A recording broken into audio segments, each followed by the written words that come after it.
Decisions have to be made always without perfect evidence, and there's always some uncertainty. And if we're talking about decisions around coverage or reimbursement for medical services,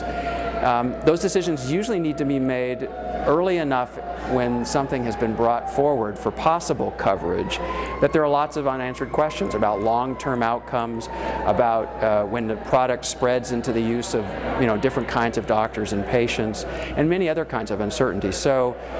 you can say muddies the water, but to a certain extent these are just realities of any kind of decision in a healthcare system. It's part of the dynamic that we want decision makers to have to grapple with, and the goal is just to make it as transparent and as explicit and reliable a process as possible. What's interesting is that when you're trying to help decision makers understand an entire body of evidence, it's actually kind of a stepwise process, because first you have to decide what kinds of studies, what's the question you're trying to answer about a new product. Let's say it's a new product. Then you have to figure out what kinds of studies are truly relevant and in a sense what are admissible, because sometimes you might have forms of evidence from studies that are relatively open to bias, either through the way that patients were recruited or the way that the study was what was compared to what, and a lot of other kind of features. So you have to make decisions about what studies are fair game.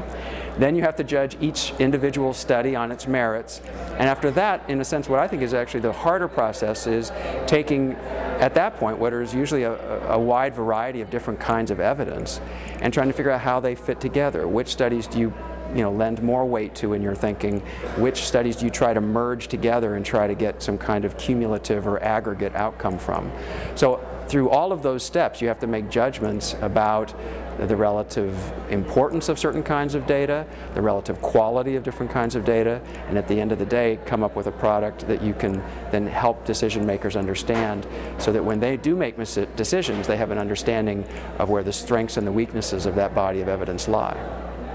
Given an increasing understanding of the different contextual considerations that regulators and payers need to take into consideration, there's been a growing effort to try to figure out how to bring manufacturers and payers, and into that room also clinicians and patients, to help figure out how to work together to decide what are the best questions that can be asked when we're looking at new interventions in a certain clinical area, and to come to some terms around how are we going to measure certain outcomes, how long should we measure the duration of benefits, and how long do we need to look for risks. Because often when you don't get that right, you can have very high quality individual studies, but when you look at it, all these different studies, they use different measures, different types of patients, different comparators,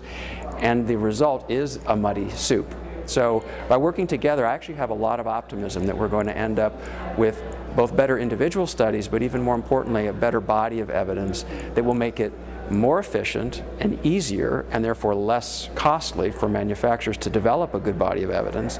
and that body of evidence will give greater certainty to payers and patients and doctors in how best to use a new product. So I think everybody wins in that approach, and I'm very, very much in favor of that kind of work.